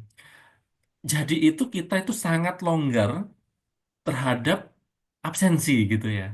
Untuk karyawan HO, bukan untuk ops ya. Kalau ops misalnya kalau di manufaktur operator, kalau ini diterapkan, nah ini bisa bahaya ini. Tapi nggak belum tentu bisa diterapkan gitu ya. Ini untuk HO ya. Jadi absensi itu kita sangat longgar. Kita itu masuk kerja itu normalnya ya check in jam 9, check outnya jam 6. Gitu Itu kan. Ini enggak. karena 5 hari kerja ya. Nah, kita itu sangat longgar sekali. Jadi Mbak Prita misalnya walaupun aturannya jam 9 jam 6, Mbak Prita datang jam 10, jam 11, jam 12, itu nggak ada yang marahin Mbak Prita. Tapi Nggak ada yang jam marahin. kerjanya menyesuaikan. Ya, ya, enggak. Oh, kita tuh juga cukup sering menemukan ya, walaupun mereka datang jam 12 gitu, ya jam 6 pulang ya mereka ya pulang gitu kan. Ya, tapi hal-hal seperti itu ini pastikan bahwasanya mereka mau datang jam berapapun gitu ya. Tapi memang tidak semua karya itu seperti itu ya. Kadang mereka itu pagi ada keperluan apa dulu gitu ya. Tapi pastikan ketika mereka seperti itu hasil pekerjaannya itu sama dan berkualitas gitu Mbak Prita ya. Jadi itu yang ini kita walaupun menerapkan aturan jam 9 sampai jam 6, tapi kita fleksibilitasnya itu tidak berhenti sampai di sana. Nah, tidak berhenti sampai di sana. Jadi kita tetap ya jam kerja itu sangat fleksibel gitu ya. Gitu. Oke, kalau misalnya jam kerjanya sefleksibel itu, berarti apakah tidak ada kesulitan untuk koordinasi dengan leadernya atau dengan departemen lain? Soalnya kan belum tentu jadwal ketika kita ngantor itu bersama dengan mereka ngantor gitu kan, Mas. Nah, itu tergantung ini ya, tergantung keputusan. Maksudnya itu tentu hal-hal seperti itu pasti mereka udah komunikasi ya dengan leadernya. Misalnya mereka datang kayak terlambat atau apa, itu pasti mereka ngomong sama leadernya gitu ya. Jadi leader di KK itu sekarang itu udah apa ya, sudah mayoritas tuh mindsetnya tuh bukan mindset orang lama, orang baru gitu. Bahkan ini lucu nih, saya tuh pernah izin cuti sama leader saya dan saya tuh ngomong terus terang, saya mau ngisi materi gitu kan. Saya mau ngisi acara dan saya open kepada mereka bahwa saya punya pekerjaan lain. Jadi kayak ngisi jadi narasumber ini. Nah, kebetulan saya diminta jadi narasumber gitu ya dari salah satu instansi pemerintahan gitu ya. Nah, kebetulan ngisinya nggak lama ya, 2-3 jam gitu ya. Hmm. Saya izin cuti nih. Nah, kebetulan leader saya tuh kok kok bisa gitu. Biasanya dia nggak pernah nanya cuti mau kemana gitu, nggak. Tumben Pak Agus cuti gitu kan. Nah, dia nanyanya gitu. Nanyanya gitu ya. Oh iya, ini soalnya kebetulan ini nih mau ngisi acara. Loh, di mana? Saya cerita nih. Loh, berapa lama? Ya, paling 2-3 jam. Wah, kalau 2-3 jam itu nggak usah cuti, Pak Agus. Ya, ini izin setengah hari aja. Nah, kayak gitu tuh. Loh, Malah makanya Mbak difasilitasi Greta ya. ya, saya tuh disediakan cuti sama perusahaan itu setahun itu cukup banyak ya, di atas standar gitu ya. Itu tuh nggak pernah habis saya pakai ketika walaupun udah tahun ke berapa ini ya? hampir 5 tahun gitu ya. Cuti saya tuh selalu hangus. Tahun ini itu 7 hangusnya. Jadi tahun kemarin sama sekitar 8 gitu ya. Karena iklim kerjanya itu ya dibuat ini nyaman gitu ya. Makanya kita kadang karyawan tuh juga bahaya juga bagi saya juga bahaya sebetulnya. Apakah saya jadi merasa mikir jangan-jangan saya tuh berada di zona yang terlalu nyaman gitu ya, terlalu nyaman. Yang itu kadang membuat mematikan insting saya untuk mencari yang terbaik gitu ya. Tapi saya pikir ya mungkin belum saatnya ya untuk move dari sini ya. Ya udah saya nikmatin dulu aja lah prosesnya di sini. Masih nyaman nih kan. Oke, Aduh. kalau tadi kan kita bicara tentang karyawan yang di office gitu ya. Hmm. Kalau untuk karyawan-karyawan yang di outlet operasional gitu ya, Hmm. apakah ada program work-life balance-nya juga? Kalau work life balance itu mungkin tidak bisa kita terapkan seperti kalian di head office ya, Mbak Hmm. Prita ya. Kalau kalau terus kita terapkan, ya udah kamu ngantor seminggu 2 kali cukup. Lah, siapa yang Nah, jaga? siapa yang jaga? Itu tidak mungkin gitu ya. Jadi work life balance-nya itu dalam bentuk lain. Jadi kita memberikan kepada mereka itu untuk mengatur schedule-nya mereka. Oke.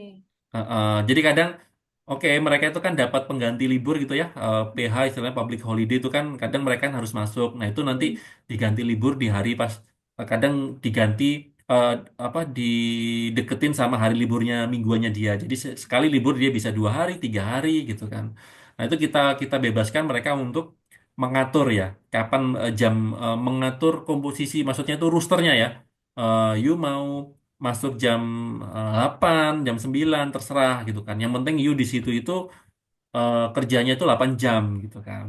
Gitu. Jadi kita bebaskan mereka untuk mengatur schedule-nya mereka dengan kesepakatan timnya. Kita hanya memberikan policy gitu ya. Oh, misalnya store di Matos itu bukanya jam 9, tutupnya jam 10. Nah, ini MPP-nya ini ada misalnya 8 orang.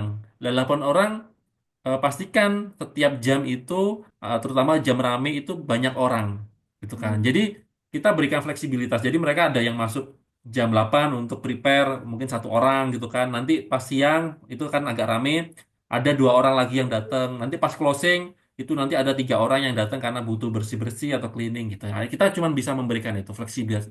Kita nggak terlalu mikro banget ngatur.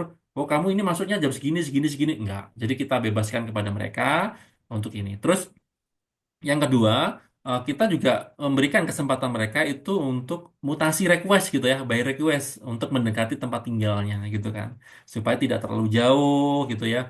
Sehingga mereka itu lebih ini ya, lebih waktunya nggak terbuang di jalan gitu, Mbak Prita. Oke, terus secara cost juga kalau di dekat rumah kayaknya lebih murah gitu ya Mas. Untuk Iya transportasi, betul. untuk Mm-mm. akomodasi, konsumsi juga nanti bisa bekal masakan ibu gitu kan. Oke, terus ada pertanyaan lagi dari Kak Azhari ini Mas. Untuk proses rekrutmen di Kopken, apakah masih menggunakan psikotes? Apakah masih efektif untuk Gen Z atau tools apa yang digunakan? Wah ini langsung saya jawab ya, enggak. Boleh, boleh. Kita tidak menggunakan psikotes lagi ya Mbak Prita. Bahkan waktu saya di hiring oleh Kopi Kenangan, itu saya setengah percaya nggak percaya waktu itu ya. Saya Hmm, cuman sekali interview eh, kurang lebih durasinya itu paralel waktu ya sekitar 2 jaman gitu ya. Saya kira ada tes lainnya atau enggak. Setelah interview itu mungkin kurang dari seminggu saya sudah disodori offering letter gitu kan. hmm. Jadi sangat simpel sekali. Jadi sekarang kita tidak menggunakan psikotes gitu ya. Kita lebih ke BEI ya. Ya, kita lebih ini ya, banyak di proses interview. Jadi kalau psikotes sampai dengan sekarang kita belum menggunakan proses promosi juga kita tidak menggunakan psikotes Mbak Prita. Tapi B itu memang bisa mengulik seorang kandidat sampai ke akar-akarnya gitu ya, Mas. Ya, kalau tergantung yang make ya. Kalau yang usernya semakin profesional gitu ya, dengan BI aja tuh udah lebih dari cukup ya. Berarti semuanya sekarang sudah pakai interview. Tapi nggak takut ini, Ya, Mas. Ternyata dia di interview bagus gitu ya. Ternyata secara nilai akademis atau secara kognitif gitu ya, ternyata dia tidak seberapa oke. Pernah nggak mengalami seperti itu? Oh, justru begini, kita ketika meng-hiring karyawan, kita tidak pernah melihat nilainya mereka gitu ya. Mhm. Jadi kita nggak pernah memandang seseorang dari jurusan tertentu, sekolah tertentu, itu enggak. Ya, bahkan nilai aja kita apa ya? Nah, kita ini ya, kita tutup ya. Jadi yang penting pas interview, uh, you keahliannya apa, bisa apa, mampu nggak gitu kan. Setelah itu memenuhi ekspektasi kami, ya udah, kamu bisa join gitu kan. Jadi kita, ya ini ya, nggak ini ya, terlalu ribet ya sebetulnya ya. Kalau orang tua itu kayaknya orang tua tipikal yang udah nggak pintar nggak apa-apa, pokoknya kamu punya sesuatu yang bisa dikembangkan seperti itu kan. Ya, ya begitu. Kadang kan orang, saya itu nggak bisa ngebar gitu ya. Hmm. Bisa nggak? Loh, kamu nggak bisa ngeban nggak apa-apa karena kamu di sini bakalan diajarin. Tapi Hmm. kalau you minusnya attitude-nya minus, ya udah kita nggak bisa ngajarin. Mendingan kamu stop dulu sampai di sini gitu kan. Jadi tolak ukurnya tetap ya pasti ya sikap attitude itu jadi tolak ukur utama. Masalah keahlian tuh bisa diajarin Mbak Rita.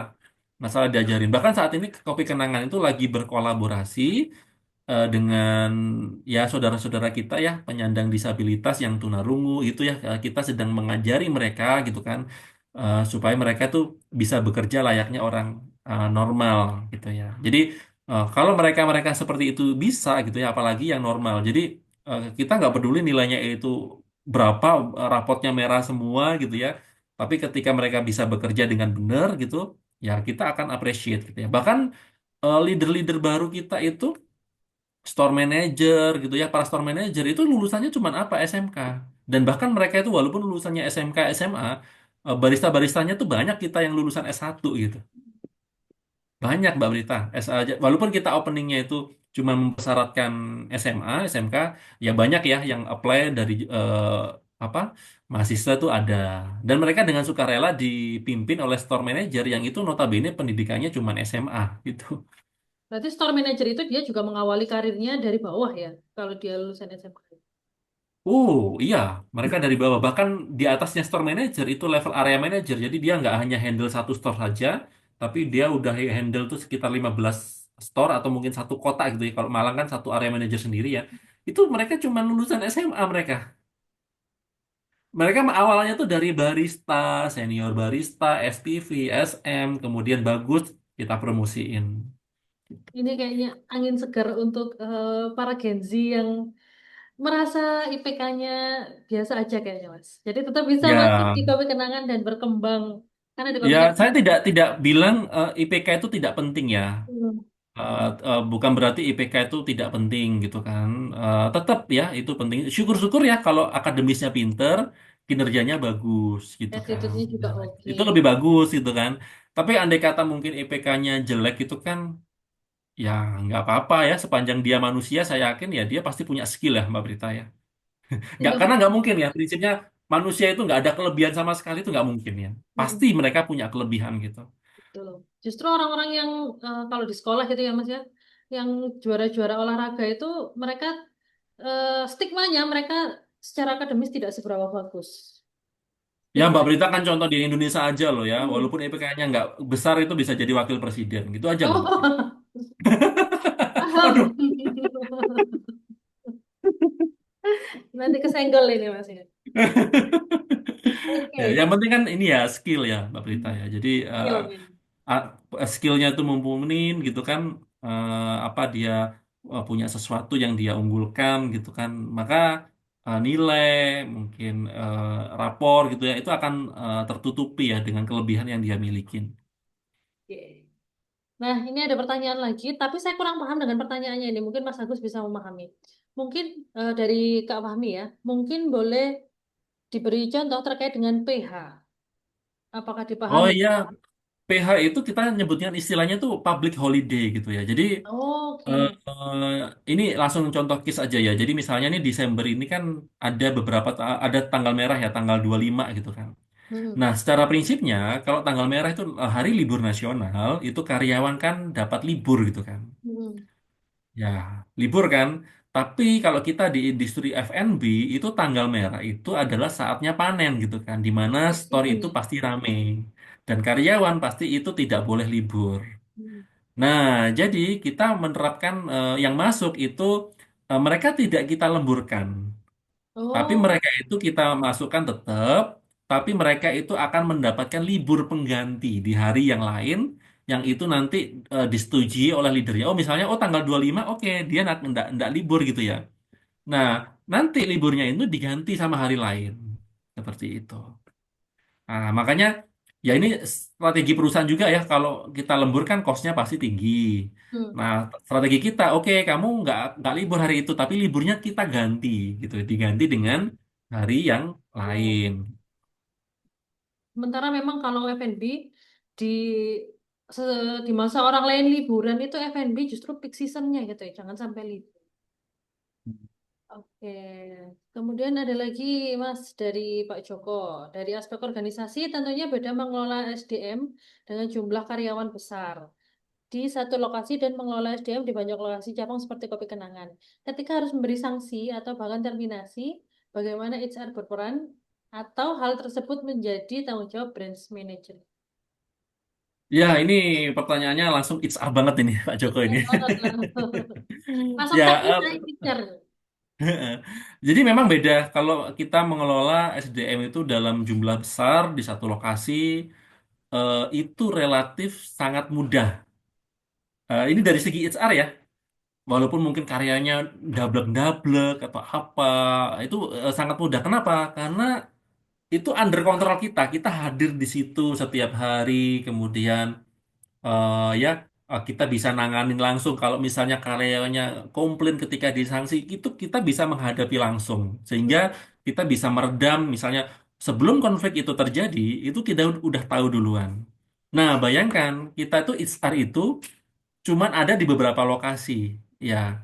Eh, Cuman ada di Medan, itu pun Medan itu bukan HR yang ini ya, cuman L&D aja ya, Learning and Development. Mayoritas 98% HR kita itu ada di Jakarta. Nah, saya sendiri di sini ada tim L&D, tim rekrutmen di Surabaya, saya dari tim IR gitu ya. Nah, itu cuman sedikit ya timnya ya. Jadi ketika ada permasalahan, konflik gitu ya, nah itu kita nggak mungkin ya kalau memberikan sanksi itu dari tim HR langsung itu tidak mungkin. Jadi karena kalau karyawan kita tuh udah 7.000 gitu ya, jadi nggak mungkin kalau ada sanksi, apalagi kan banyak kota-kota terpencil yang itu mungkin kurang terjangkau. Nah, itu tidak mungkin ya. Jadi ketika ada sanksi itu, yang memberikan sanksi itu bukan HR ya, kayak SP1, 2, 3, atau SPPT mungkin ya. Itu yang memberikan bukan kita, tapi itu kita sudah mandatkan kewenangannya di level area manager. Jadi atasannya SM. Ya, jadi itu kita mandatkan mereka. Tapi kita memberikan knowledge kepada area manager gitu ya, supaya mereka itu tahu nih prosedurnya ya, kita berikan aturan perusahaan itu yang lengkap seperti apa, caranya memberikan SP, bagaimana mengkomunikasikan SP itu ke karyawan, itu udah kita mandatkan ya. Cuman walaupun udah kita mandatkan, tetap aja Mbak Prita ya ada yang miss gitu ya. Jadi mungkin karyawan Gen Z itu kan gampang baperan ya. Jadi kadang itu nggak terima di SP gitu. Mau nggak mau IR turun tangan. Bahkan ada yang sampai level di PHK sama tapi kalau surat PHK itu yang ngeluarin tetap dari kami ya, dari tim HR ya. Kita tetap dari HR karena itu cukup berisiko ya kalau PHK karyawan ya, kalau dari level area manager aja. Jadi itu tetap kita pegang. Tapi kalau SP itu udah kita delegasikan ke level area manager gitu ya. Atau mungkin ada konflik misalnya yang bersinggungan dengan dinas ketenagakerjaan, itu maka kami yang akan handle. Makanya saya cukup sering ya, hampir tiap minggu itu saya ada di luar kota gitu ya. Jadi bisa jadi karena ada konflik atau apa, karena dari semakin banyak cabang itu kan nggak mungkin konfliknya semakin dikit. Ya, jadi itu tetap harus dipegang HR gitu ya. Nah, tapi kalau SP-SP itu udah kita delegasikan ke level area manajernya masing-masing. Nah, supaya nanti bebannya HR itu tidak terlalu berat ya, karena kan Misalnya ada di kota Samarinda gitu kan, nggak mungkin HR langsung yang datang untuk ngasih sanksi ya, nggak mungkin gitu kan. Gitu. Kayaknya hampir Seperti nggak itu. pernah pulang kayak seperti itu ya. Aduh, ini nggak pulang. Ini aja minggu depan saya harus berangkat ke Jawa Tengah, kemudian ke Palu. Nah, minggu depan ada di dua kota saya itu. Luar biasa. Oke, jadi untuk sanksi dan lain-lain itu sudah diserahkan ke area manajer, sedangkan untuk Mm-mm. konflik-konflik yang tidak bisa diselesaikan termasuk PHK diselesaikan oleh HR gitu ya. Iya, Tapi HR betul. harus hadir ketika ada konflik seperti itu. Enggak, jadi tidak harus hadir. Ketika ada konflik itu, kita ini ya, kita konfliknya kemana dulu? Kalau itu belum sampai ranahnya disnaker gitu ya, belum sampai tripartit, itu kita selesaikan lewat ini ya. Jadi kita ya bipartit dulu ya, bipartit teman bentuknya online. Jadi kita undang mereka invite gitu ya. Terus kemudian ketika mereka itu tidak puas, ini kadang mereka sampai lapor ke dinas. Nah itu kita baru terjun langsung ke lokasi gitu. Masih. Berarti Jadi tidak sempat harus kalau itu online cukup ya mereka akan puas dengan itu ya ini mayoritas sih bisa kita selesaikan dengan online tapi kadang kalau mereka belum puas gitu nah mereka sampai lari ke dinas gitu ya ya kita selesaikan secara tripartit gitu. luar biasa. Biar sering jalan-jalan HR-nya ya. Oke, Hmm. Kak, sharing dong bagaimana mencetak para store leader untuk masing-masing cabang di Kopi Kenangan. Bagaimana menyiapkan mereka sebagai store leader. Ya, untuk menyiapkan store leader itu kita menyiapkan sejak dini ya. Jadi itu para area manager itu setiap meeting bulanan itu mereka itu harus ada target mencetak leader-leader baru dan itu kita monitoring. Ya. Nah, dan karyawan itu sudah tahu ya, sudah tahu bahwasannya karir journey-nya itu jadi barista itu sekian tahun, kemudian jadi senior barista sekian tahun, supervisor sekian tahun, baru dia jadi SM-nya. Jadi itu kurikulum itu udah kita susun dengan detail gitu ya, sehingga karyawan itu udah bisa membaca dengan jelas gitu ya. Nah, tinggal kita dari manajemen ya, dari HR itu mendorong area manajernya untuk membentuk leader-leader baru. Kenapa begitu? Karena ketika area manager itu di atasnya kan ada operation manager ya. Jadi mereka tidak akan mungkin bisa naik menjadi operation manager. Kalau operation manager itu dia handle satu pulau gitu ya, satu provinsi. Kalau di Kalimantan tuh satu operation manager dia handle seluruh all Kalimantan gitu ya. Tapi kalau area manager itu kan handle satu kota biasanya satu kota. Nah, mereka tidak akan bisa naik menjadi operation manager ya ketika dia sebagai AM, area manager, itu mereka tidak bisa meng-create leader-leader baru ya. Jadi itu sebagai HR kita harus mempush mereka untuk menciptakan leader-leader baru. Ya, jadi nyiapkannya gimana ya? Kita siapkan mulai dari policy dari atas sama bawah gitu. Jadi kita tembak dua-duanya, leadernya kita tembak, yang bawah barista-baristanya itu ya kita dorong ya supaya mereka itu ini loh. Kamu kalau cuma jadi barista aja, karirmu di sini tuh paling cuma mentok sampai 2 tahun gitu kan. Nah, untuk menjadi ini Anda harus step up jadi senior barista. Nah, sehingga dengan harapan dengan seperti itu kita tidak akan kekurangan leader-leader baru. Eh, Kenapa kita dorong dari atas dan bawah, Mbak Prita? Karena kita juga dalam tekanan. Tahun depan kita akan opening 275 store, berarti kan kita akan butuh 275 leader baru gitu kan. Dan itu nggak mungkin rekrut ya.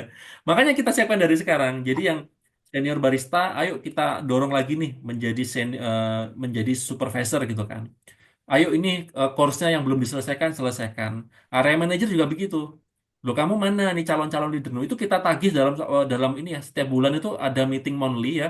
Kita meetingkan dengan tim learning and development bahwasanya oh ini leader A B C itu kita udah punya mappingnya Mbak Berita ya. Jadi oh ini progresnya tinggal ini. Ayo tolong di ini ya dipercepat dipercepat gitu ya. Jadi dari HR kita monitoring, dari leadernya juga push gitu ya supaya mereka menerbitkan leader-leader baru agar apa? Persiapan tahun 2026 kita akan buka 275 itu udah kita siapkan sejak dini. Jadi sehingga ketika opening kita tidak akan kekurangan leader-leader baru lagi. Seperti Ber- itu. Berarti kuncinya adalah kolaborasi antara leader, HR, dan bagian-bagian yang lain gitu ya, Mas. Iya, jadi HR itu ada tim Learning and Development gitu ya. Hmm. Jadi yang menciptakan apa ya Kurikulum pelatihan-pelatihan gitu terus ya. kurikulum. Nah, kami dari tim IR sih kita cuman memfasilitasi ya di fasilitas meeting gitu ya, mempush mereka supaya mereka itu bisa push yang bawah itu ya supaya untuk bisa cepat upgrade-nya. Luar biasa. Di Kopi Kenangan berarti ada ini ya, Kenangan Akademi kalau nggak salah ya. Ada kenangan akademi itu cuma ada tiga, kenangan akademi Jakarta, Medan, sama Surabaya. Itu apakah setiap karyawan baru yang masuk, mereka masuk di Kenangan Akademi? Tergantung. Kalau di eh, store baru yang masuk dia joinnya misalnya di Surabaya ya pasti dia masuk kenangan akademi dulu. Tapi Hmm. kalau dia di outstation kita sebutkan ya misalnya di Banjarmasin nih. Nah itu tidak mungkin kan kosnya akan terlalu tinggi kalau ke Surabaya. Kecuali kalau dia New City ya. New City itu misalnya kita baru opening. Misalnya dulu waktu di Banjarmasin kan baru pertama kali store-nya ya. Mereka belajarnya ke Surabaya. Mereka kita terbangkan ke Surabaya, kita latih di Kenangan Akademi Surabaya gitu ya. Tapi kalau sudah ada store-nya di Banjarmasin, itu kita punya store namanya ya, namanya SLC, Store Learning Center gitu ya. Jadi itu istilahnya Kenangan Akademi cuman lingkup kecil di store langsung. Lah yang ngajarin siapa? Yang ngajarin namanya store manager yang itu sudah ada sertifikat gelar ALP gitu kan. ALP itu Area Learning Partner. Jadi store manager pun dibagi dua. Jadi store manager biasa sama store manager itu yang sudah menjadi Area Learning Partner. Jadi dia menjadi perwakilan tim L&D. Kalau ada karyawan baru masuk, dia yang ngajarin ini itu gitu kan. Ya tentu saja kompensasinya kita tambahin gitu kan. Nah itu mereka juga seneng Berarti gitu. mereka juga sudah mencapai kurs tertentu ya. Sudah Sudah mencapai pasti ya. Jadi setelah milestone. SM itu nanti SM-nya akan bertingkat lagi jadi ALP. Jadi dia nanti tidak hanya bertanggung jawab store-nya saja, tapi dia juga bertanggung jawab terhadap new training yang baru join, yang mengajarin mereka sampai mereka bisa. Terus juga ngontrol beberapa store lain. Jadi biasanya satu kota itu kalau kotanya kecil itu ada cuma satu ALP. Kalau Surabaya kan cukup besar, itu ada sekitar tiga atau empat ya ALP, ya, Area Learning Partner. Nah, biasanya ALP ini yang calon-calon kuat untuk jadi kandidat area manager gitu. Oke, luar biasa. Nah, kita kan barusan ngomongin leader juga ya, Mas ya. Mm-mm. Oh, kalau menurut Mas Agus, kita masuk ke POV-nya sebagai leader gitu ya. Mindset apa sih yang perlu diubah kita sebagai leader? Biasanya kan leader itu udah lebih generasinya lebih tua daripada Gen Z gitu kan ya. Mm-mm. Apa yang perlu kita ubah biar kita itu sebagai leader nyambung sama yang Gen Z ini? Ya banyak orang itu ini ya kadang itu memimpin Gen Z itu capek, Mm-mm. kemudian melelahkan gitu ya. Sebetulnya bukan capek ya, karena mungkin kita capeknya karena kita memimpin mereka dengan pola yang lama gitu ya. Kita Oh, menganggap mereka Gen Z itu adalah sepantaran dengan kita gitu ya. Jadi itu yang perlu kita rubah adalah mindset kita ya sebagai leader ya Mbak Prita ya. Jadi POV-nya itu jangan kita mendidik mereka itu sama seperti kita gitu ya. Kita nggak sama, nggak mungkin sama dengan mereka. Sama lah ya Mbak Prita mungkin punya anak gitu ya. Jangan mendidik mereka itu sesuai dengan cara orang tuanya Mbak Prita mendidik Mbak Prita gitu kan. Tentu ah, berbeda ya. Karena beda zaman ya, beda zaman. Jadi mindset kita yang harus kita rubah gitu ya. Kita nggak bisa ya menyuruh mereka kayak gayanya bosi gitu, enggak. Nah, mereka tuh lebih sering di coaching gitu ya. Nah, di coaching bedanya apa sih ya? Kalau di coaching itu kan tidak hanya eh, kita yang berbicara, tapi mereka juga diberikan kesempatan untuk mengeluarkan unek-uneknya gitu ya. Jadi komunikasinya harus dua arah, nggak bisa ya. Kalau dulu kan kita sebagai karyawan ya siap Pak Bos, apa kata Pak mm-mm. Bos gitu kan. Nah, sekarang tidak bisa seperti itu. Mereka kadang sering mempertanyakan, kadang-kadang ngeselin mungkin ya, sering mempertanyakan instruksi kita ini itu. Bukan berarti mereka ngeselin, enggak ya. Tapi mereka itu ingin tahu maksudnya perintah ini apa gitu kan, tujuannya apa sebetulnya. Jadi mereka itu keingintahuannya itu sebetulnya lebih besar. Walaupun itu kalau di generasi kita itu kayaknya tabu ya mempertanyakan Tabu, perintah betul. pimpinan ya.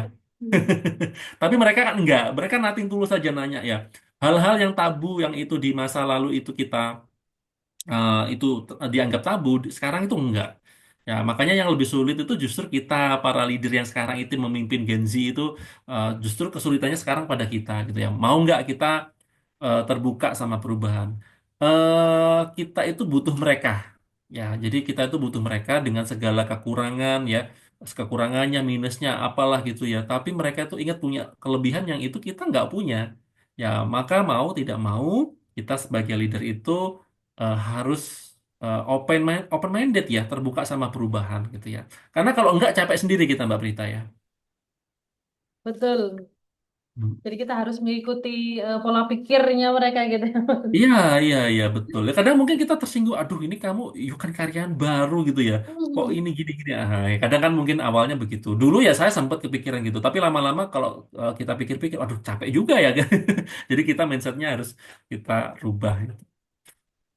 Setuju, Mas. Hmm. Karena di kantor tuh juga seperti itu kan. Sebelum kedatangan teman-teman yang lebih muda gitu ya. Kantor itu ya Hmm. udah lempeng gitu aja. Hmm. Tapi Hmm. ketika Hmm. kedatangan beberapa teman-teman yang jauh lebih muda gitu ya. Tiba-tiba Hmm. mereka ngerakit sendiri di kantor tuh ada sound gitu Mas. Ngerakit sendiri, Hmm. Hmm. sound di kantor, tiba-tiba kantor full musik gitu. Terus ngerakit sendiri apa gitu, tiba-tiba kantor jadi lebih Hmm. berwarna. Tapi memang mereka Hmm. dibiarkan ini berekspresi.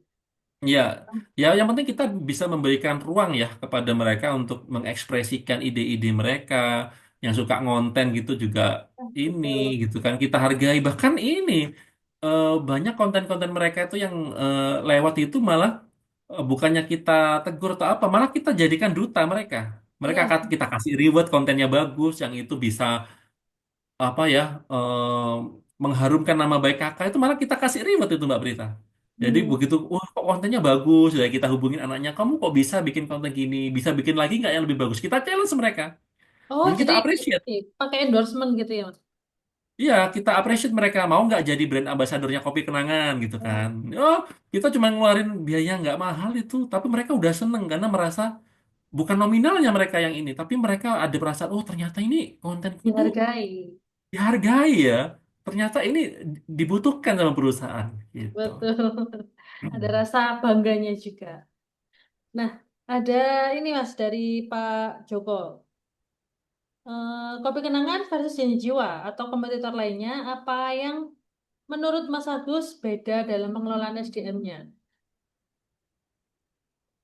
Wah, ini nih. Saya kan kurang paham ya di Janji Jiwa itu seperti apa maupun brand ijo ya, brand ijo terus ada Dan brand kuning. orange ya sekarang, Kore gitu kan ya. Itu sistem pengelolaan SDM-nya itu seperti apa? Sebetulnya saya kurang tahu, jadi saya tidak bisa membandingkan ya. Tapi kalau boleh ini ya keunikan di Kopi Kenangan itu salah satu yang membuat kita itu unik pengelolaan SDM-nya. Kita itu kesempatan berkarir itu terbuka ya, jadi bisa cross section gitu kan. Di awal itu kemudian terkait dengan salary gitu ya. Kalau dengan komputer janji jiwa itu mungkin bisa dibandingkan lah ya. Bahkan kita lebih baik daripada mereka. Kenapa kok bisa tahu lebih baik? Karena banyak karyawan janji jiwa itu yang move ke Kopi Kenangan gitu kan. Bahkan leader-leader kayak saya sebutkan PT Posta Pora Abadi itu banyak yang pindah ke Kopi Kenangan gitu ya. Jadi yang membedakan ini, yang paling utama itu adalah terkait dengan digitalisasi ya.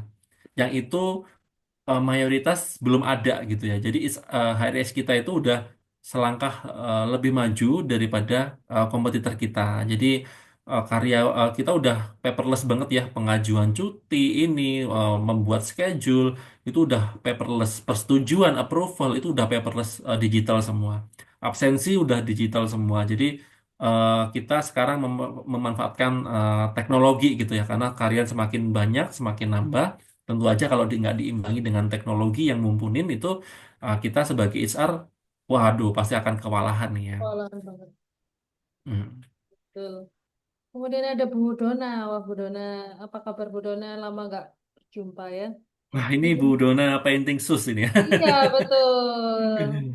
Izin bertanya, bagaimana dengan adanya konflik karyawan yang kadang bolo-boloan atau cenderung membuli? Tapi sepertinya bolo-boloan ini tidak hanya di Gen Z gitu ya, di Gen X, di milenial juga ada. Kalau di Kopi Kenangan bagaimana cara meminimalisir konflik bolo-boloan dan Ya, kalau bahasanya mereka itu bukan bolo-boloan ya, circle ya. circle sekarang? Bahasanya Itu mereka itu bukan bolo-boloan. itu zaman Kalau kita dari bolo-boloan itu ya. ya, kalau bolo-boloan oh kelihatan banget ini. Wah, ini dari generasi mana ini? Ah. Jadi kalau mereka itu bahasanya mereka itu circle ya. Jadi itu kita tidak bisa sampai mengatur gitu itu kita tidak mungkin bisa ya. Eh, karena itu kan di luar ini ya, cabang kita cukup banyak gitu ya. Terus kemudian kita jauh ya mereka jauh dari pengawasan kita gitu ya. Jadi yang penting kita menanamkan terkait dengan ini ya, kita juga punya kode etik gitu ya. Kode etik perusahaan yang itu wajib dipenuhin dan kalau itu melanggar sanksinya berat. Ya, contoh ini misalnya nih cenderung membuli itu ya. Kita itu ada namanya itu kode etik tentang diskriminasi itu ya. Jadi kayak membedakan suku, ras, agama tertentu gitu kan. Nah, itu udah tertera jelas kode etik di sana ya kita dilarang ya menghina gitu kan. Terus kemudian membuli karyawan. Nah, itu kalau bisa dilaporkan itu sanksinya berat. Beratnya seperti apa? Itu bisa langsung di-cut, di PHK. Ya. Jadi kita memang tidak bisa mengontrol ya karyawan kayak ya bolo-boloan lah, circle-nya ini A, B, C gitu. Itu memang kita tidak bisa kita kontrol ya. Nah, yang bisa kita dari HR propose gitulah kita menciptakan rules gitu ya, aturan mainnya, kode etik ya, seperti kayak pelecehan itu kita sudah kita atur ya. Jadi kita educate mereka bahwasanya pelecehan eh, itu bisa saja terjadi walaupun tanpa ada kontak fisik gitu kan. Ya, jadi walaupun tidak ada kontak fisik itu bisa dikategorikan pelecehan. Misalnya ada perkataan atau gestur atau mungkin chat BWA yang mengandung unsur kata tidak senonoh yang membuat penerima pesan itu tersinggung. Nah, itu bisa jadi pelecehan. Nah, kita mengedukasi mereka di setiap karyawan baru yang masuk, kita educate mereka bahwasannya pelecehan itu nggak harus ada sentuhan loh, nggak harus ada kontak fisik loh. Tapi kalau kamu melakukan seperti ini, nah, itu kamu bisa dilaporkan pelecehan. Nah, itu untuk meminimalkan ya pelanggaran-pelanggaran terjadi seperti kayak membuli ini tadi. Nah, itu kita sudah kita tuliskan ya di aturan perusahaan, tepatnya di bagian kode etik gitu ya. Nah, itu dilarang melakukan ini tindakan bullying ini. Karena kalau ketahuan sanksinya itu sangat berat ya. Uh, Memang kasus ini alhamdulillahnya itu jarang terjadi, tapi pernah terjadi. Ya, kayak bullying itu pernah terjadi. Jadi eh, 1 tahun sekali belum tentu muncul gitu ya. Karena dulu sudah pernah ada muncul gitu, sanksinya berat itu dikeluarkan. Gitu. Ya, seperti itu, Mbak Prita. Enggak berarti ya Mas ya, lebih ke aja. Mm-mm. Oke, sebagai penutup Mas Agus, Mm-mm. apa yang ingin Mas Agus sampaikan kepada rekan-rekan HR, sesama HR dan leader untuk menghadapi kiat instannya gitu ya, untuk menghadapi anak-anak Gen Z. Ini mungkin gini ya, mungkin banyak kesalahan leader ya ketika mereka memimpin Gen Z itu, mungkin banyak dari kita, saya sendiri termasuk awal-awal ya, banyak mengira itu Gen Z itu orang yang manja, kemudian tidak tahan tekanan, dipepet dikit langsung resign gitu ya. Nah, sebetulnya itu saya baru menyadari ini, Mbak Prita ya. Jadi bukan mereka itu tidak tahan tekanan atau manja gitu ya. Sebetulnya mereka itu cuman butuh ini ya, butuh alasan jelas kenapa kok mereka harus melakukan itu gitu ya. Terus mereka juga kepingin didengarkan ya, atau mungkin kita menyebutnya mereka pingin diberikan ruang atau kebebasan untuk berpendapat gitu ya. Jadi bukan berarti mereka itu manja gitu ya, atau tidak tahan tekan enggak. Jadi dulu awalnya saya mengira seperti itu ya. Jadi nah, sebetulnya kuncinya adalah dari kita sendiri ya sebagai leader dari mereka gitu ya. Kalau kita bisa memanfaatkan kelebihan dari yang mereka punya, itu justru akan membantu kita ketika bekerja gitu ya. Tapi kalau kita defend aja memperlakukan mereka itu seperti memperlakukan mereka seusia dengan kita, maka itu akan membuat kita itu stres sendiri. Jadi kuncinya adalah kita sebagai leader bisa open mindset itu ya, membimbing mereka karena eh, saya rasa di dunia ini tidak ada manusia itu yang kurang terus enggak. Jadi sama Gen Z itu ya pasti banyak kekurangan, tapi mereka banyak kelebihan. Jadi kita sebagai leader oke, cari tahu mereka kelebihannya apa gitu ya. Berikan ruang mereka untuk bertumbuh supaya apa? Supaya kalau mereka itu tumbuh, itu mereka akan mensupport kita dengan sesuatu yang luar biasa. Bapak Ibu mungkin boleh dicek ya YouTube-nya Kenangan itu ya, Kenangan Barista Championship itu betapa itu dari situ kita menghadirkan apa ya resep-resep baru itu dari sana. Ya, itu mereka itu yang kesan tuh barista-barista gitu ya. Betapa itu kita menghadirkan dari event itu menghadirkan melahirkan leader-leader baru, resep-resep baru gitu ya. Kita berikan ruang untuk bertumbuh. Dan itu idenya acara itu dari siapa? Dari mereka itu idenya. Ya, jadi yang penting kita bisa ya sebagai leader memberikan ruang kepada mereka ya untuk bisa terus tumbuh, berikan mereka kebebasan berekspresi, tapi tetap ya kita batasin ya Bapak Ibu ya, jangan sampai mereka kemana-mana. Kalau itu tidak sejalan dengan visi perusahaan ya Anda harus mengiring kepada mereka agar itu masuk ke dalam rencana masa depan perusahaan. Ya mungkin seperti itu Mbak Prita ya. Baik, terima kasih luar biasa Mas Agus untuk sharing malam hari ini. Sukses selalu Mas Agus untuk kedepannya. Terima kasih banyak. Terima kasih juga Mbak Prita. Sampai ketemu lagi Mas Agus. Oke, sampai ketemu lagi. Mudah-mudahan bermanfaat ya, Bapak Ibu. Nanti mungkin kita lain waktu bisa sharing-sharing kembali dengan topik yang berbeda. Oke. Baik Bapak Ibu, untuk yang sudah mengisi daftar hadir nanti akan mendapatkan email dari kami untuk e-sertifikatnya. Bagi yang belum mengisi daftar hadir, agar bisa mendapatkan e-sertifikat bisa masuk ke link daftar hadir. Kemudian bagi Bapak Ibu yang berkenan untuk berdonasi, silakan ditransfer ke rekening yang sudah kita cantumkan di kolom chat gitu ya. Dan bukti transfernya dikirim ke nomor yang sudah ada. Nanti biasanya kita akan melaporkan hasil Jumat Berkah yang sudah kita laksanakan seperti itu. Dan kita sudah sampai di ujung acara, di ujung webinar kita malam hari ini. Terima kasih banyak kepada semua peserta malam hari ini. Semoga sehat selalu. Sampai ketemu lagi. Kita di tanggal berapa ya? Saya lupa itu. Kita nanti akan ada sharing session bersama Mbak Merin. Jadi tetap ikuti series kelanjutan dari webinar malam hari ini. Seperti itu. Terima kasih semua. Sampai jumpa lagi di webinar selanjutnya.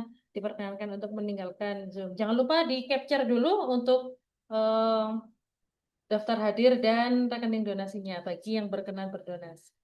Saya tutup dulu sampai di sini. Terima kasih. Wassalamualaikum warahmatullahi wabarakatuh. Selamat malam semua.